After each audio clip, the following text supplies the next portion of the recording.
Okay, good morning, Chevra. Thank you so much for joining us. Be'ezras Hashem, this year is going to be sponsored, or was sponsored, and is going to be dedicated as a Ilu Neshama for Tzvi ben Shmuel Yehuda, as a Schus L'Aliyas Neshama for Ela Bas Yisachar Dov, also the Neshama should have an Aliyah, and Ibad Mechaim L'chaim as a Refuah Shalema for Daniel Avram ben Sheni Yehudis and Devorah Sarah Bas Miriam Besoch Shar Chole Yisrael. Be'ezras Hashem, they should have a speedy and smooth Refuah Shalema Bekar of Mamish B'siyata D'Shmaya. And we thank those who are sponsoring and helping to support this year and support my humble dissemination of Rabbi Nachman's teachings in the written and the spoken word B'siyata D'Shmaya. Okay, so this is very, very exciting. We jump into a brand new Torah, and unlike yesterday's, which was pretty brief, this is quite lengthy. If you can turn the pages, we're going to be on Torah Zayin for a while, not a super long while, but a while. And everything in Rabbi Nachman's Torah, as we've been learning in a remarkable way, that's not really spoken about so much, but we're experiencing, and especially if those are following the stream of consciousness document that was just updated yesterday with the last two Torahs, you really see how each lesson flows into the next. There's sort of like a general narrative, a construct that's being built, where each of the lessons of Rabbi Nachman is seen as like a micro lesson within the entirety of Likutei Moharan that's seen as one whole gigantic organism, with each lesson being just a data point in a larger algorithm. And so yesterday we spoke very deeply about our mission toward the nations of the world, and incredible things are happening in that regard. Incredible things are happening. And Baruch Hashem, I'm zocha to be a little bit involved in just sometimes putting people together who are involved in doing this work. And it's just, if you have eyes, and are a little bit in this world, you see how things are unfolding and how technology is enabling us to reach people in ways that are really, really unimaginable, or were totally unimaginable, 50 years ago. And it's really something special as you move closer to Mashiach. That's something that's really happening more and more and more. And now we swing back almost in the opposite direction as like a dialectic force all the way to the other pole when we speak about Klal Yisrael's particularism. Because it's incredibly important. I think we spoke yesterday about Mamlechas Kohanim V'Goy Kadosh, that in order for us to be that Kohen to the nations of the world, we said just like the Kohanim within Klal Yisrael have more mitzvos than the Levim and Yisraelim, to keep them hyper-focused and conscious, Klal Yisrael needs to have 613 or 606 more mitzvos than the general 7 mitzvos of all of humanity for the purpose of keeping us conscious and focused on our role and who we are. And so our particularism is incredibly important, because without that, then we're not Kohanim. Then we don't have what it takes to be so hyper plugged in and conscious that we can do our role. And so it's particularism for the sake of universalism. That's the proper construct. And how the Jewish nation has always seen itself. And then throughout Galus, we sort of lost that identity, but now we're reclaiming it. And so here we swing back into the particularist aspect of focusing on Klal Yisrael, and toward the middle of the Torah, it's going to shift somewhere toward the middle. Rabbi Nachman doesn't speak about Gerei Toshav, which we spoke about yesterday, meaning where the nations of the world stay what they are, but they accept upon themselves the Sheva Mitzvahs B'nai Noach, and that's their particular role. Rabbi Nachman is going to speak about Gerim proper. The Rebbe is going to speak about what a Ger is and how Gerim come to wake up to the Emunah of Klal Yisrael. So here, let's jump into it. Rabbi Nachman begins with Psukim and Bereshis that we already learned, because Rabbi Nachman already interpreted them in the context of Torah Yud, which is in the context of the whole story with Yosef HaTzadik being sold down, and then the brothers going back and forth in a number of trips to buy grain without knowing, of course, that it's Yosef, and so on. And so here the pasuk tells us, Vayihi Merikim Sakeim. I believe Yehuda is telling the story over to Yaakov Avinu about how they found their money that they had paid for the grain, that it was put back in their bags, which was a terrifying thing, because that was the setup, to say that they didn't pay for it. They were bewildered, all right, and they were worried. Vayiru es tzoros kaspeim, and they saw their money bound to the money sack, Heima va'avihem, their own and that of their parent, and that of their father, who had sent them lishbar oichel to buy grain. Vayiro, and they were afraid. V'yamalahem Yaakov avihem. So Yaakov told them, Oisi shikaltem. You've made things very difficult for me. Yosef enenu. Yosef is gone. Now Shimon enenu, because Shimon was being held. That's Binyamin tikachu, and of course Yosef, in order to prove that they weren't spies, Yosef had told them that I'm going to keep Shimon until you bring Binyamin back. Binyamin tikachu, and now you're going to take Binyamin from me. Alai hayichulan, I'm losing all my children, and I can't handle it. Alai hayichulana, it's all falling upon me. Says Rabbi Nachman, Yisrael, Amen va'amen. What a remarkable lesson. This is like a classic Rabbi Nachman thought journey. So bear with it. Here we begin at the beginning. It's a singular, remarkable teaching, particularly for something that we're going to learn right in the beginning today, which is one of the most evocative and memorable pieces in the whole Likutei Moharan B'siyata D'Shmaya. And anecdotally, Reb Nosson in Chayei Moharan says a number of things about Torah Yud Zayin. One of the things he says, which we're going to see right away, you can understand it, is that this lesson was revealed by Rabbi Nachman to Reb Nosson and a few of the Hasidim as they were walking through the fields. Okay, so you have to understand, Rabbi Nachman is not like sitting in a classroom. Rabbi Nachman is in nature all the time. And so they're walking through the fields and they're seeing the grass and they're seeing the trees. And it's in that context that Rabbi Nachman begins to speak about this. And Reb Nachman told Reb Nosson that he said, this you have nothing to do with. This, he was describing his madrega, and he said to Reb Nosson, this is something you can't understand. But when a person is able to see, which is exactly what we're going to learn about in a minute, when a person is able to see the tachlis, the reason for which HaKadosh Baruch Hu created this grass in this way, and this plant in that way, and this animal with this form, and so on and so forth, Reb Nachman said that there's no greater pleasure in the world than being able to discern from within nature HaKadosh Baruch Hu's master plan, something akin to what we had learned in Torah Aleph about ki isha Yisraeli tzarich tamid le'istaka b'seichel shall kol davar, and so on and so forth. For a tzaddik, who, as we're going to learn now, is really able to do that work in a remarkable way, the Rebbe said there's no greater pleasure. There's no greater pleasure in the world. Says the Heilige Rebbe Schus Yagun Aleinu, Aleph. Ki yira v'ava, yira v'ava, awe of Hashem, and love. I efshar lekabel ki im al yedei tzadikei hadar. It is impossible to fully experience the full spectrum of avas Hashem and yiras Hashem without the influence of the tzaddikim of the generation. And it goes back to that beginning pasuk. Like somebody recently asked me about sources. What we learned in Torah Beis of connection to tzaddikim. So I asked in one of the Torah chats that I'm on, and someone just responded, like I said, does anybody have any sources outside of Breslov literature, for connection to tzaddikim that someone should see? It's not like just a Rabbi Nachman thing. So he responds with a pasuk. He just says, "Vayaminu b'Hashem u'v'Moshe avda." Like, you don't have to look for sources in Hasidic Svarim. It's a pasuk, right? They believed in Hashem, they believed in Moshe, right? And belief in a tzaddik in the same sentence as belief in Hashem is a pretty powerful source for this, that the tzaddik plays a remarkable role in our avodas Hashem. And so it is only, says Rabbi Nachman, I efshar lekabel. Not like you get more of it. It is impossible to be mekabel yira and ava without the influence al yedei tzadikei hadar, without the influence of the tzaddikim of the generation. Ki tzaddik hadar hu amegala hayira va'ava, because the tzaddik of the generation, as we're going to learn in what way, the tzaddik is revealing yira and ava. And like everything in Rabbi Nachman, you can learn this on a very basic level without going on to see how he's going to explain it. And you say, well, sure, because the tzaddik is teaching incredible teachings about Hashem, and the tzaddik is increasing our consciousness and teaching us about who Hashem is and who we are and what our feelings should be toward Hashem.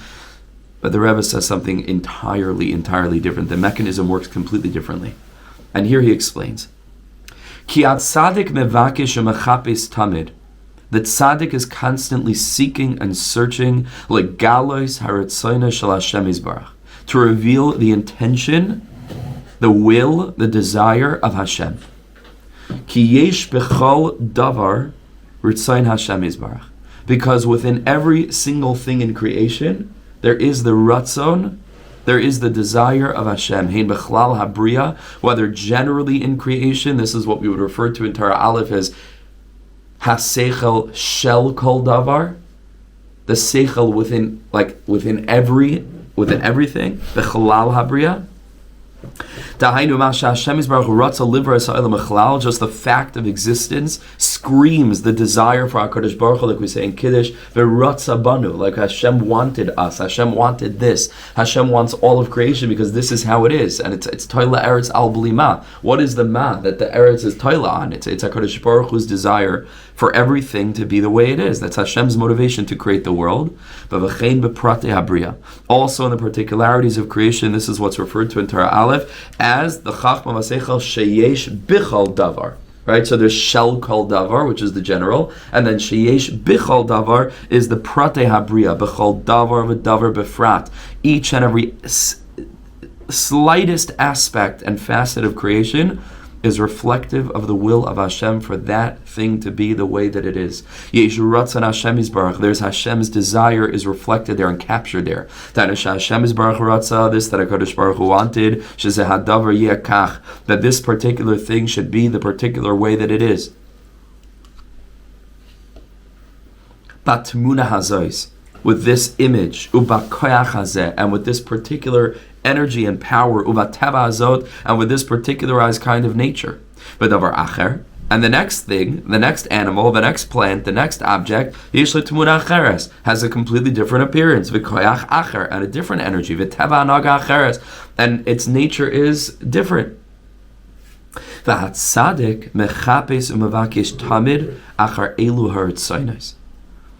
tzaddik is constantly seeking after the motivations that are captured in all of creation. This is something slightly different than what we had learned in Torah Aleph, right? In Torah Aleph, it was more about the chachma and the intelligent design, the wisdom that's reflected in creation. Over here, Ibn Nachman takes it a step deeper, and it isn't just sort of seeing Hashem's ingenuity and Hashem's master plan unfolded throughout every detail, but it connects it specifically to the ratzon, to the will of Hashem. To realize that if this thing has been created in this way, it isn't just to marvel over the kavod of Hashem, but it's right away to recognize this thing is the embodiment of Hashem's desire. Hashem wanted it this way. I remember my wife and I, in the beginning of our marriage, we went on a honeymoon. We went to Hawaii. It was like the only time in your life you're going to ever get to do something like that. And we did it. And it was just the most really remarkable. It's like not an overrated thing. It's really not. It's mamish like Gan Eden. Mamish like Gan Eden, like you'd imagine Gan Eden would be. We went to Maui. It's a small little island. It has 4 quadrants. We were there for 4 days. Can't really be there for Shabbos. Very complicated with the dateline and everything. So we flew out right before Shabbos and then went to LA, which is not so far away.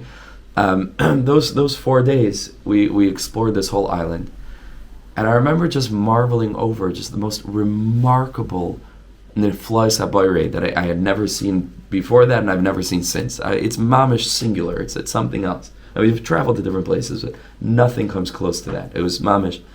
And it just occurred to me one day, we were sitting, I think by sunset, maybe by the beach, and just watching like those glorious colors and everything.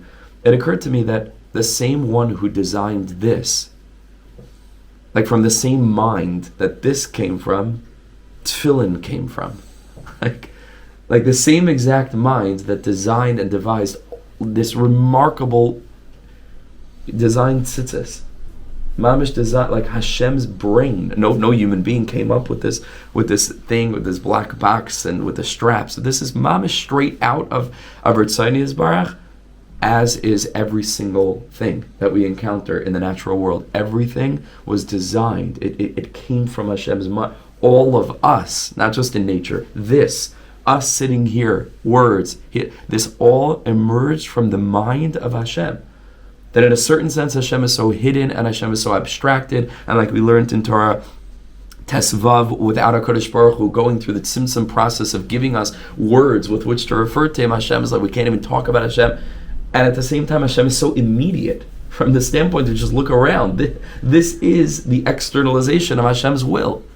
This is all like, if you go up into Hashem's mind, this is it. And in the Tanya, in a certain sense, and which is very deep, like, we are in Hashem's mind. In a certain deep sense, from His perspective, this is all This is all like pre-tzimtzum. Like this is all taking place. Like where is it taking place? Like I like to say, we are in the world. The world is in the Milky Way. The Milky Way is in space. Where is space?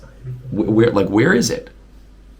Where is the physical world? Like where? And locationally, we don't know. It's who knows where it is. Unbelievable, right? So the tzaddik who's constantly trying to live and living successfully with Shivisi Hashem L'Nagdi Summit, this is the strategy of the tzaddik. Everything he encounters, it isn't just to marvel over the Chachma Shabai, but immediately he finds HaKadosh Baruch Hu in a very visceral way. This is how Hashem designed the world.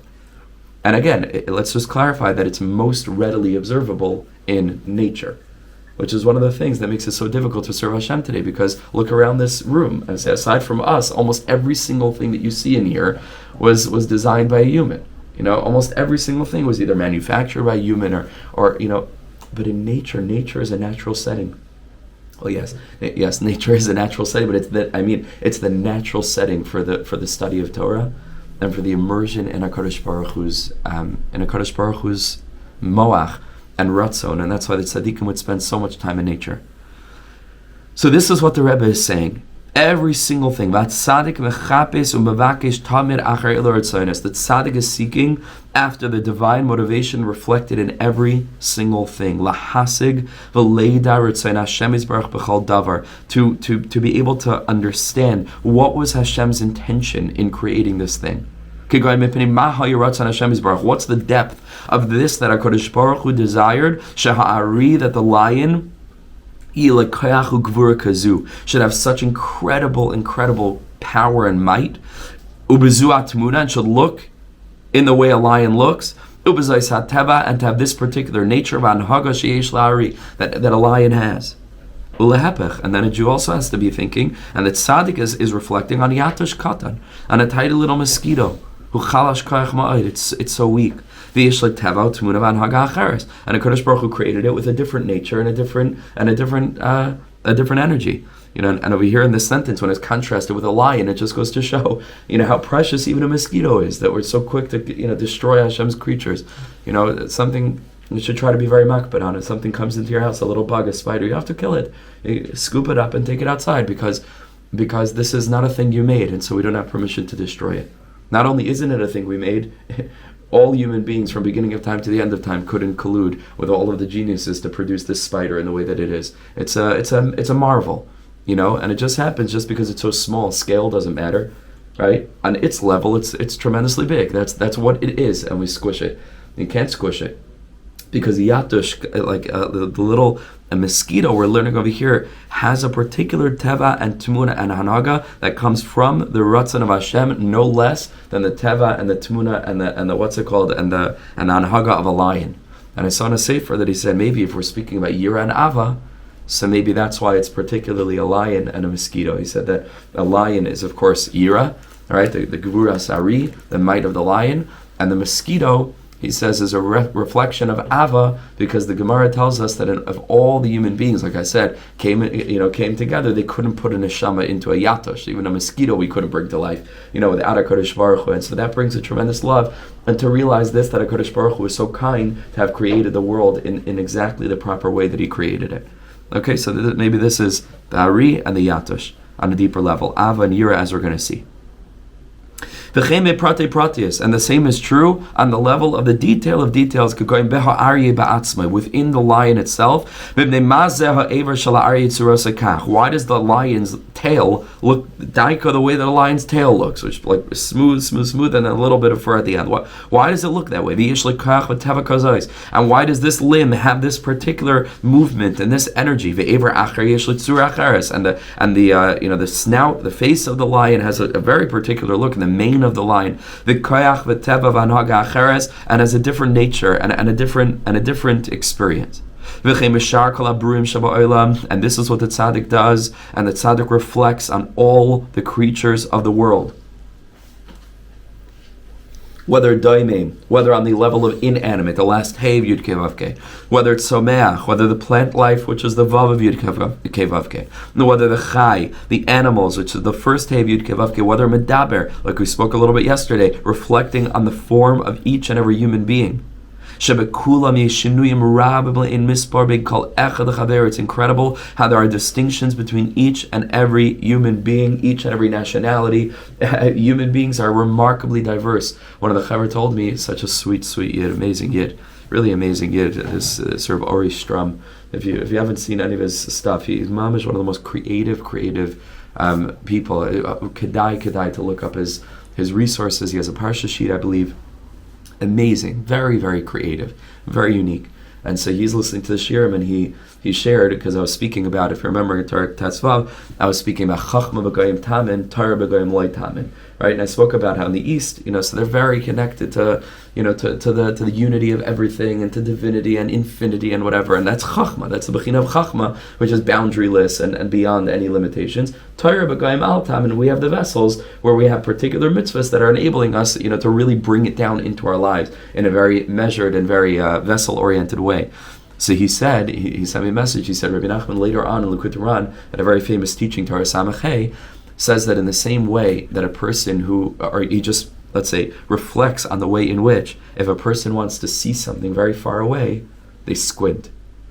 And then the Rebbe says that if a person wants to see something like so far away that it's not even in this world, which is Olam Haba, you close your eyes entirely. Like that's his, so you have to mamish. He says you have to close your eyes to what's called the chezu d'hai alma. Seeing this world, close your eyes, and then you can connect. So he said maybe it's possible that if in the East they're connected to mamish the infinite, maybe that's why their eyes are a little bit squinty, as the Kodesh Baruch Hu created it with their hanhaga and their teva, that they're constantly squinting. They're seeing the chachma that's very far away. I thought that was amazing, right? So that is the shinuyim that are bein, echad ve'echad and medaber. Every single human being, and every kind of human being, is going to have their own chachma, their own ratzon of Hashem that's reflected in exactly the way that Hashem created them, which is exactly the way that they need to be. And then each individual human, why did Hashem create the hand like this? What's the depth of that? Every single part of the person. Why is it? Whatever. Each person individually can look in the mirror, and mamish can reflect on the way that their body, because we have to remember our body is nature. Our body is no less nature than anything you see in nature. We are nature. We're part of nature. This is totally natural. Well, by most people. This is, the body is a totally natural thing unless we tamper with it. But the body is totally natural in the way that HaKadosh Baruch Hu made it. And at any given stage in a person's life, this is the way nature unfolds. This is the way Hashem wanted it. A person can reflect on the Teva Hadvarim. And the Mekubalim certainly did. And they were able to unearth so much depth in every single aspect of a person's physiognomy, the physiology, the way that a person's body is, and this is how the tzaddik lives. Imagine walking through nature, with the consciousness of a tzaddik, to be reflecting on every single detail, and to see it as a direct portal to HaKadosh Baruch Hu. And to be able not just to know this generally, but like the tzaddik, as we're going to see, really knows why Hashem created things the way He created them. Like he really understands it. He doesn't just know there is depth in everything. He's really able to unearth the depth in everything. How does he do that? So the Rebbe says, the same is going to be true between every kind of flora, fauna, the different kinds of flowers and vegetation, and every single detail in creation. Everything is created uniquely in their own image, in their own energy, in their own hanhaga.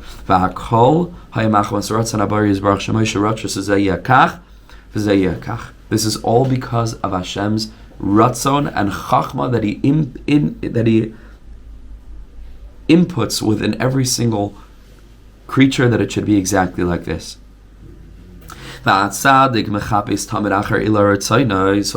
is a person who's constantly plugging into this consciousness and connecting himself to these divine motivations that are captured in creation. Umasig umaitzi osam. And how does the tzaddik understand them and attain them and reveal them? Says Rabbi Nachman, al yidei hahisparus shemoitzi b'Yisrael bechlal ubefrat ubeprate pratius. The way that tzaddik is able to reveal the ratzon of Hashem that's embodied in every single aspect of creation is by first reflecting on the Jewish nation and finding the pride and the glory that each and every Jew, and we're going to learn, but prate is the specific detail of details of something that's authentically Jewish, is revealing a tremendous hisparos, a pride that HaKadosh Baruch Hu has in Klal Yisrael. So Rabbi Nachman explains, Ki kol ha'olam kulo lo nivra ela b'shvil Yisrael. Chazal teach that the whole entire world was only created for Am Yisrael. And again, there are two ways of interpreting that, right? It can be like, so no one else matters, like the world was created for us, chas v'shalom. Everything else in Torah tells us that that's not the case, right? So it's not the whole world was just created for us, but rather the world was created for Klal Yisrael to do a mission, right? And then that through the medium of Am Yisrael in alignment with their Torah and doing what they're supposed to do, like we discussed at length yesterday, then we can bring the world toward its tikkun. But the whole world was only created b'shvil Yisrael. We are the focal point. We are the priests. It all hinges on us. K'maisha Amra, as the pasuk says, Bereshis, and Rashi brings from Chazal, b'shvil Yisrael shenikra Reshis. The world was created b'Reshis, b'shvil, for the sake of Reshis. Klal Yisrael, who are called Reshis. Ki Yisrael ala b'machshavat chila, because Klal Yisrael arose first in the divine mind. Da'inu sha'Hashem yisbarach tsafa ha'hisparus v'ashashuim she'yekabel mi Yisrael, which means to say that HaKadosh Baruch Hu foresaw, in whatever sense, I guess in the sense of time, HaKadosh Baruch Hu foresaw, but Hashem is beyond time. But HaKadosh Baruch Hu tsafa, Hashem saw the hisparus, the pride, v'ashashuim, and the incredible delight she'yekabel mi Yisrael, that he would receive from each and every Jew. K'maisha Kaso, as the pasuk says in Yeshayahu, Yisrael, you are the Jewish nation, asher becha espaer, in whom I take pride. Klal Yisrael are Hashem's glory. Ubishvil zeh baras kol ha'olam. And it was for the purpose of this glory, like the pasuk says, Yatziv gvulas amim l'mispar b'nei Yisrael, and the Sfarim explain that all the nations of the world are oriented around the borders of Klal Yisrael. And that's true, generally speaking, if Eretz Yisrael, as we know, is the heart of the world, and the whole world is positioned sort of around Klal Yisrael. And Eretz Yisrael is, like we said, the bridge between East and West, like we pointed out, and the whole world is oriented around Klal Yisrael, much like Avraham and Yitzchak, with their derivatives, Yishmael and Esav, are surrounding conceptually Yaakov Avinu, who's in the center, right? So we have Chesed and Gevura, like you have on the chart over there, right? So that's Avram and Yitzchak, and then Tiferes is Klal Yisrael. And we said yesterday, 35 nations under Yishmael, 35 nations under Esav, and so conceptually they surround Klal Yisrael, much like physically all the lands of the world are surrounding Eretz Yisrael. But the Sfarim say Yatziv Gvulas Amim L'Mispar B'nei Yisrael is also true from the standpoint of Klal Yisrael's personality. Klal Yisrael is a cosmopolitan people. That's part of why we've gone into Galus, right? Now to go from place to place to place, very, very important, because Klal Yisrael has within it reflective energies of, you can find every genre of music you can find in Klal Yisrael. Every food Klal Yisrael have onboarded. Okay, today it's true that things are getting much more globalized, and so in every place, it's one of the complaints that you can't really go on holiday or vacation anymore and really experience like authentic Greek culture, authentic, wherever you go, because like all the major cities is the same. It's just the same energy. It's all just a hodgepodge of humans, which I think there's something very beautiful about that, but etc. But so today it's a little bit less true. But it used to be very, very true, because only Klal Yisrael had this opportunity to be malanitzotzos, to elevate the sparks of each and every nationality that they got to encounter, whether it was in the East, whether it was in the West, whether it was in Sfard, whether it was all the different places. Klal Yisrael have that inside of us. The nations of the world are reflective of different particular elements that Klal Yisrael has. But every single thing in creation is a manifestation of the incredible hisparus and the unique glory that Klal Yisrael contain within themselves. Ubishvil zeh bara kol ha'olam. The whole world as kol ha'olam. The whole world is like a sort of reflective setting around the diamond of Klal Yisrael and all of its multifacets. Nimsa, it emerges shekol ha'olam kulai, that the entire world nivra rak b'shvil haspara shehispar b'Yisrael, was created only for the pride that HaKadosh Baruch Hu takes in Klal Yisrael and the discharging of our mission. Zahya Klal Habriya, that was the general creation, right? So it says Bishvil Yisrael Shenikaracious, and this that HaKadosh Baruch Hu created the world, Yisrael Alu b'machshavat chila, that's true generally. And so the whole Jewish nation, not just in this generation, but throughout history, taken as a whole, was the motivating energy for all of creation. V'zehoya klal habriya, dainu sheklal habriya haya b'shvil klal hayaspara sheikabim Yisrael, that the generality of all of creation was created as a reflection of the hisparus, of the pride that Hashem has in generally in all of Klal Yisrael, and v'chein b'pratei habriya. And it's also true, and only the tzaddik is able to draw these links, but it's also true that in the details of creation, hu b'shvil pratei hisparus shel Yisrael, are reflective of the particularized forms of glory that HaKadosh Baruch Hu has from each and every particular Jew. Can you imagine this? That tzaddik sees direct linkages between the reason a flower looks the way it does and this particular Yankel in our Shmerel, it has his particular pride that he brings Hashem. And that motivated, because all of nature is created just because of the sparas that HaKadosh Baruch Hu takes in Klal Yisrael, there's a direct connection between the two. And this is how the tzaddik lives. Seeing the direct correlation between Yisrael Hashabecha Spa'er and a world that's filled of Pe'er, a nature that's full of glory, as a reflection of that. So here there is a very famous piece from Likutei Moharan. Rabbi Nachman says, "V'chein pratei habriya hu b'shvil pratei haspara shel Yisrael." The details of creation mirror the particular form of Tiferes in every single Jew. Because each and every Jew, bar none, as we're going to learn, there's a tremendous hisparos, there's a tremendous pride and glory that HaKadosh Baruch Hu receives daika from this particular Jew. That HaKadosh Baruch Hu has pride from this person in a way that he never had pride from any Jew up until now, and he will never have this pride from any Jew until Mashiach comes. Every single particular Jew is the source of a very unique pride that he brings to Hashem. This is true even for the least on the spiritual hierarchy, even the least of Klal Yisrael, afilu poishe Yisrael, even sinners, kol zman sheshem Yisrael nikra alav. Now, as long as he's still called a Jew, ki nikra poishe Yisrael, he's a sinner, but he's kaval, he's a Jewish sinner. Yesh ba yisparas prati. That's how tender this is. HaKadosh Baruch Hu has nachas from him. Hashem takes pride in him. Hashem Yisbarach mispa'er imay bepratios, that HaKadosh Baruch Hu takes very particular pride in this particular Jew, even a person who's not on the level, a Paishe Yisrael. Now this is true about each Jew in particular, but says the Rebbe, v'chein b'pratei pratios, it gets deeper, because there isn't just general creation, there are particular things within creation, in domim, sameach, chai, medaber, but the Rebbe said, even within the particular creation, why does this aspect look the way it does? That aspect, says the Rebbe, because it's not just true that Hashem has pride in all Jews, and it's not only true that HaKadosh Baruch Hu has pride from every Jew, but even within every Jew, v'chein b'pratei pratios, in the particularity of each and every one of our own experiences, emotionally, physically, spiritually.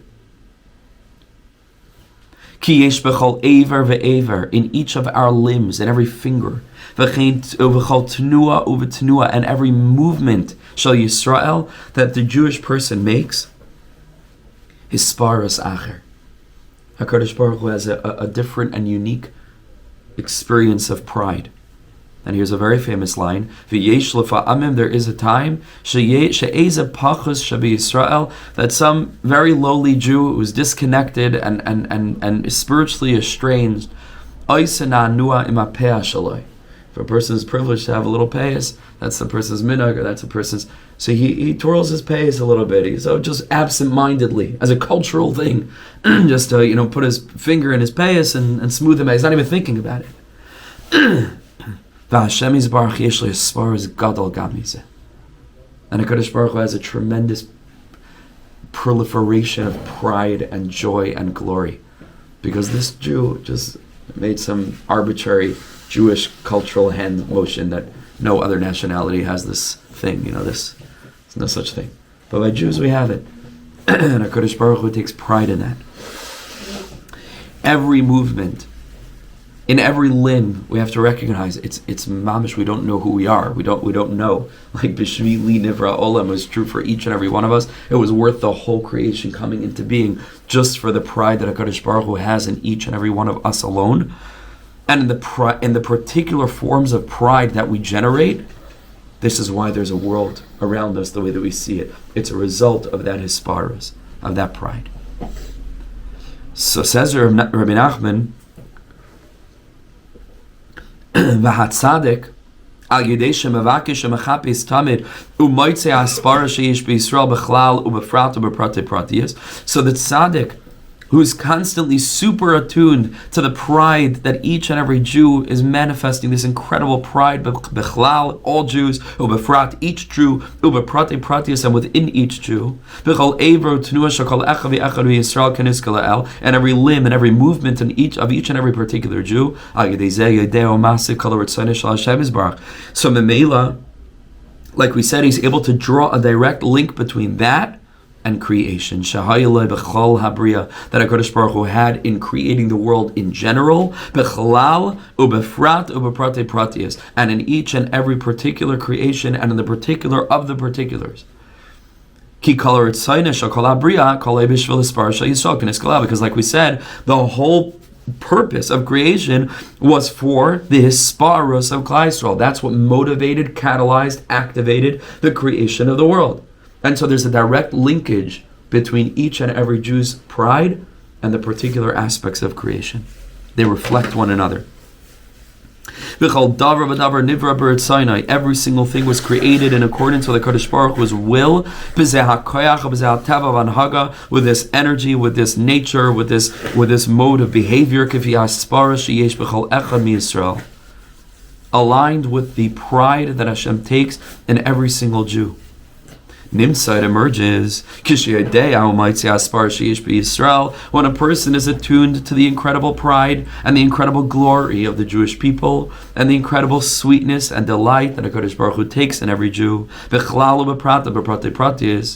in general and in particular and particular of particulars, then the Jew, and then the tzaddik is able to look at the whole world and is able to understand in a deeper way the way each particular creation reflects a specific kind of pride that Hashem has in this particular part of this particular Jew within the Jewish nation. This is the tzaddik's madrega, which is like impossible for any of us to understand it. Speaking around in the Mefarshim Sfarim for Likutei Moharan, and like it's just pages and pages of just the Likutei Moharan, like nobody has anything to say, because who can grasp this? So we can understand, okay, like I figure it out, because God created the world for the Jewish nation, so there's some kind of energetic connection between Klal Yisrael and the Bria, but how the tzaddik does this, Af echad lo yodea, we don't understand. But what it does teach us is the way that the tzaddik lives. The tzaddik is plugged into two things: the glory of Klal Yisrael and the way that the world, nature, reflects the will of Hashem. That tzaddik is constantly in an interplay between those two aspects. And here Reb Nassan explains a little bit more. Ki haspara she'Hashem Yisbarach mispire b'Yisrael. This hispara is the pride that HaKadosh Baruch Hu takes in the Jewish nation, who's shirish habriya. Right? It's just a reiteration, so we're going to go through it a little bit more quickly. It's the same thing we already said. Is the root of all of creation. Hainu, which means that Klalius has sparish al Klalius Yisrael. It's reflective of the general pride that HaKadosh Baruch Hu takes in all of Klal Yisrael.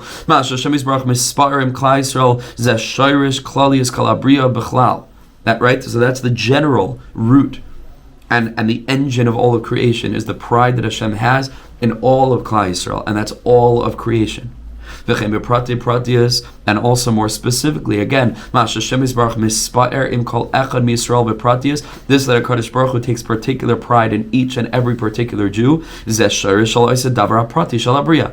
a person knows how to do this, I don't, but if the tzaddik knows how to do this process, they're able then to look at a particular element of creation, this tree, this animal, and see it as a like an externalized manifestation of a particular kind of pride that a particular Jew is bringing to Hashem.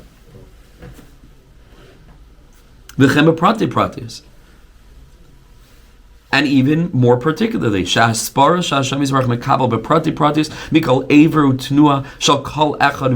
pride that Hashem takes in each and every movement of every limb of each member of Klal Yisrael.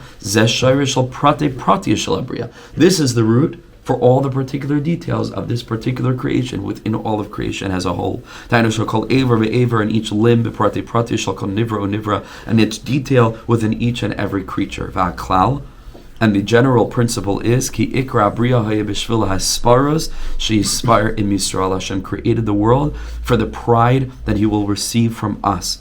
That means that each and every one of us and the pride that we bring Hashem, and how much HaKadosh Baruch Hu adores us, and how much HaKadosh Baruch Hu is we can't imagine the glory that we bring Him, like not even trying, just like who we are. We have to recognize like how much HaKadosh Baruch Hu is in love with us.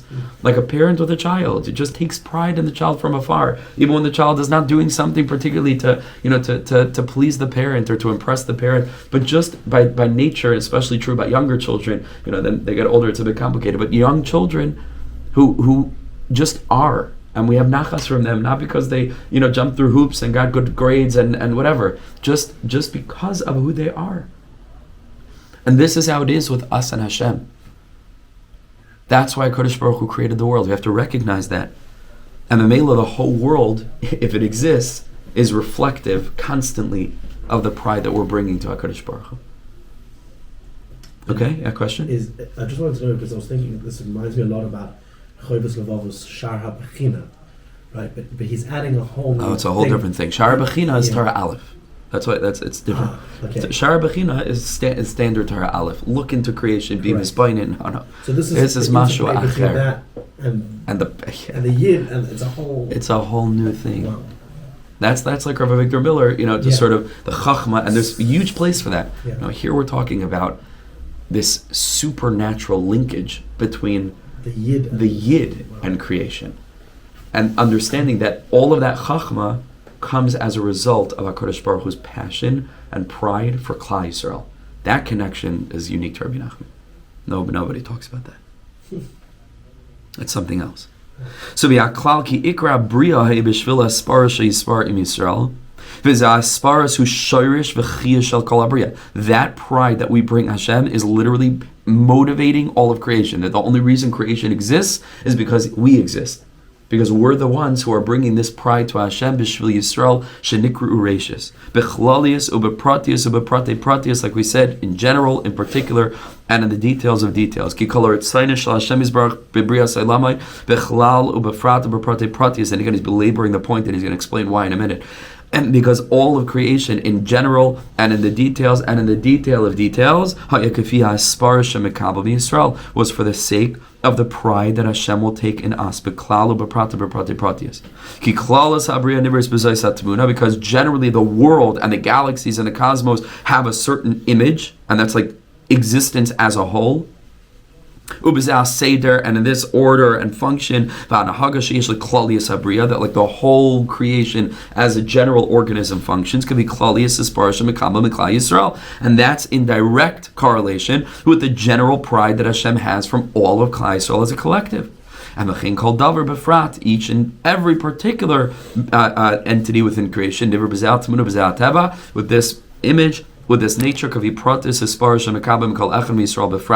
that's aligned with the pride that Hashem takes in every particular Jew. And the details of each creature, and the details of every aspect of creation, whether inanimate or plants or animals or humans, is reflective of the detail of each particular Jew's pride that we're bringing to HaKadosh Baruch Hu as B'nai B'chayr Yisrael, as Hashem's firstborn.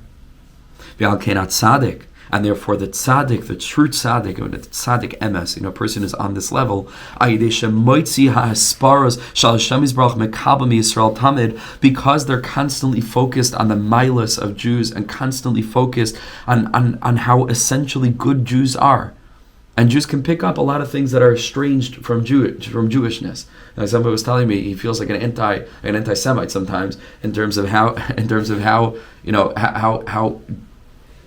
upset he is by some of the things that are going on in the Jewish world. And I was reminding him, no, the things that you're upset about are not Jewish, b'chlal. Meaning those things are the adarab. Those things are not the Jewish things. Those things are unboarded. And we and the frustration is we want Jews to mamish be Jews the way that Yidden were before they onboarded all the shtiyot and shigionot that aren't related to them, as we're going to learn by Hashem and Torah Kovalet, that come from other places. But the essential Jewish spark, Rachmanim by Shanim Goim Chasadim, like a Jew, a simple Amunah, like there's nothing more beautiful, there's nothing more glorious than that. There's nothing more glorious than that. And so the tzaddik is constantly focused on that. The klal b'prat b'prate pratius. And then al yedei zeh, because he so deeply focuses on the particularities of the pride that Hashem receives from every part of every Jew and of the Jewish nation as a whole. So then HaKadosh Baruch Hu unveils al yedei zeh hu yedei tam. Hashem unveils the reason behind kol haritzainos, all of the desire shahaya la Hashem yisbarach b'chol habriya b'chlal b'prat. That opens up nature to the tzaddik. Meaning that tzaddik is able to so much more deeply appreciate nature because he sees in nature another reflection of the pride that HaKadosh Baruch Hu has in the Jewish nation. And he draws a link between the two, and one opens up the portal of the other. Like we already said, now many times, because these two things are aligned. And here Rav Nosson says, you'll forgive me, he says, he says, please understand this very, very well. And by the way, he said, if you remember in the introduction, that he'll never do this. He said very, very infrequently. Otherwise, he would have to say V'havin and V'daik after every single word in Likutei Moharan because of the depth and the nuance and the Ruach HaKodesh and the almost like prophecy of it. But over here he does say V'havin advarim heitev kein dvarim amukim ma'od. He says this is incredibly, incredibly deep. And from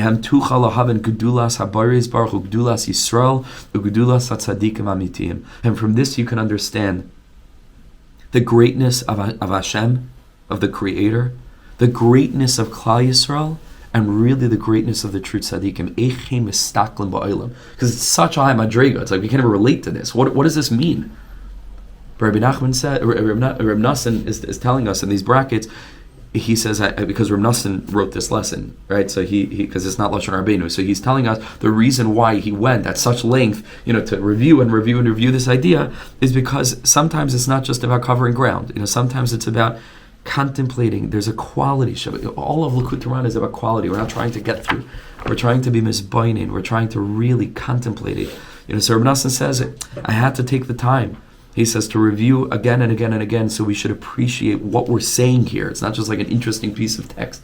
This is a real thing. This is how tzaddikim live. This is how Rabbi Nachman lived.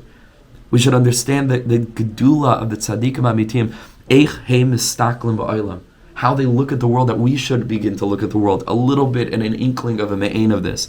Sheyoidim b'chol esev ve'esev, that they're able to know from every blade of grass, v'chein b'chol nivra sheba'olam, and in every creature in the world, tam tmunasai, the reason behind how it looks, v'koichai, and why it has its particular strength, v'anagasai, and its particular nature and behavior, v'prate pratius v'koniskala, like we said, al-kain, therefore says Reb Nosson, ha'erachdi, I went at great length, lachzar advarim, because like you blinking, you miss it the first time, says Reb Nosson, I had to put it in front of your eyes a number of times so that maybe we can grasp what's actually going on here. Lachzar advarim migoydod akusam va'amkusam, because of the delicate nature of this process and the depth. And this is how the tzaddik lives. And you'll remember that we began the lesson by saying that the tzaddik is megale, is revealing the yira of HaKadosh Baruch Hu and the ava of HaKadosh Baruch Hu.